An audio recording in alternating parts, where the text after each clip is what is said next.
13-year-old Eric Smith was riding his bike to summer camp when he spotted 4-year-old Derek Robbie walking alone along the road. He lured the young boy into some nearby woods, where he strangled him, dropped a large rock on his head, and sexually assaulted his body. Smith later claimed this crime was an anger-fueled response to the bullying he himself suffered from other children at his high school, as well as from his father and sister. He is still incarcerated today, having been refused parole several times. 12-year-old Jasmine Richardson holds the record of being the youngest person ever convicted of multiple murders in Canada. When police found Richardson's parents and her 8-year-old brother brutally murdered at their Alberta home in 2006, they assumed her absence indicated that she too was a victim of this terrible crime. It was only when she was located the next day, 80 miles away, and with her 23-year-old boyfriend, that the truth emerged. Richardson's parents had naturally disapproved of the relationship their preteen daughter had with a grown man, and often punished her for it. In retaliation, the pair murdered them and her little brother. Richardson was sentenced to 10 years in prison, the maximum for a child under 14. On December 1st, 1997, Michael Carneal concealed a shotgun, rifle, and pistol in a blanket and took them to his school. He deceived his family into believing it was part of an art project he was working on. Once he arrived at Heath High School in Kentucky, Carneal inserted some earplugs and opened fire on a youth prayer group. He killed 3 girls and wounded 5 more. When he was finished, Carneal dropped the gun he had used and said, "Kill me, please. I can't believe I did that." It was the total lack of motive that makes Brenda Ann Spencer's murder so chilling. On Monday, 29th January 1979, the 16-year-old started shooting at children who were waiting for Cleveland Elementary School's gates to open. She wounded 8 pupils, and as the school's principal attempted to get them to safety, Spencer fatally shot him. She also shot and killed a custodian who was trying to aid the wounded. She later claimed she committed these acts simply because she didn't like Mondays. Southwood Middle School in Florida made headlines for all the wrong reasons in 2004, when 14-year-old Michael Hernandez lured his best friend, Jaime Go, into a bathroom stall and murdered him. Hernandez had told Go to meet him in the stall as he had something to show him. Once both students were alone, Hernandez stabbed his classmate 42 times and cut his throat. Police later found a hit list of targets that Hernandez had wrote, which included Go, another pupil at the school, and even his own sister. In 1964, when he was just 15 years old, Edmund Kemper shot his grandmother in the head. He then fatally shot his grandfather in the driveway, who was returning home from grocery store shopping at the time. He claimed he did it to see what it would feel like to kill grandma, and killed his grandfather as he knew he would be angry at him for what he had done.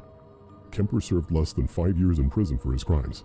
When he was released, he had grown to 6'9" and weighed over 300 pounds. This real-life Michael Myers went on to murder 8 women as an adult, including his own mother. When 8-year-old Maddie Clifton disappeared from her Jacksonville home in 1998, 400 locals helped search for the girl, including her 14-year-old neighbor, Joshua Phillips. Unknown to those volunteers, it was Phillips himself who was responsible for Maddie's disappearance. Earlier in the week, he had strangled the little girl with a phone cord for 15 minutes, hit her with a baseball bat, and stabbed her 11 times. He then hid her body under his waterbed, where it was found by his mother after she noticed it leaking. He was charged with first-degree murder and sentenced to life without parole. It was only one day before Mary Bell's 11th birthday when she strangled 4-year-old Martin Brown to death. The murder took place in Newcastle, England, in May of 1968, and barely 2 months later, Bell killed another child. On this occasion, she had a friend help her, but the method was still the same, this time strangling 3-year-old Brian Howe. Afterwards, Mary returned to the body to carve an M in the little boy's stomach with a razor blade.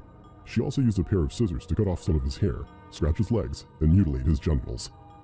Once apprehended, the friend who had participated in the second murder was acquitted, while Bell was convicted of manslaughter on the grounds of diminished responsibility. She served just 12 years in prison for her crimes. On the 12th February 1993, 10-year-olds John Van Abels and Robert Thompson had spent all day shoplifting from the New Strand shopping centre in Bootle, England. They were skipping school, as they so often did, and had planned to abduct a child, lead them to a busy local road, and push them into traffic. Eventually, they noticed 2-year-old James Bulger, and once his mother was distracted, the pair took the toddler by the hand and left with him. What followed became one of the most notorious crimes in British history. Instead of sticking with their original plan, the boys took Bulger on a 2.5-mile walk to a disused railway station, during which time they constantly beat him.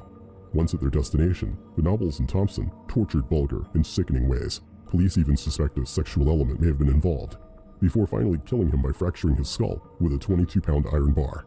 Due to their ages, both boys were sentenced to only 8 years and given lifelong licenses upon their release.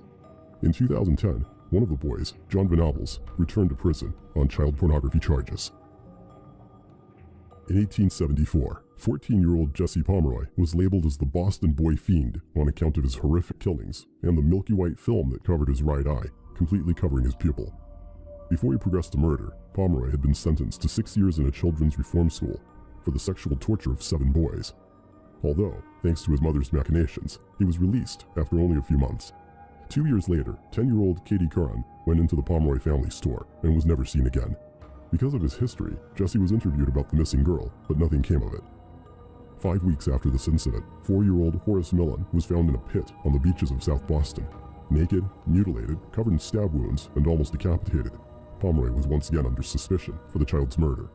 When questioned if he had done it, the Boston Boy Fiend replied, "I suppose I did." After also confessing to Katie Curran's murder, her mutilated body was later found in his mother's cellar.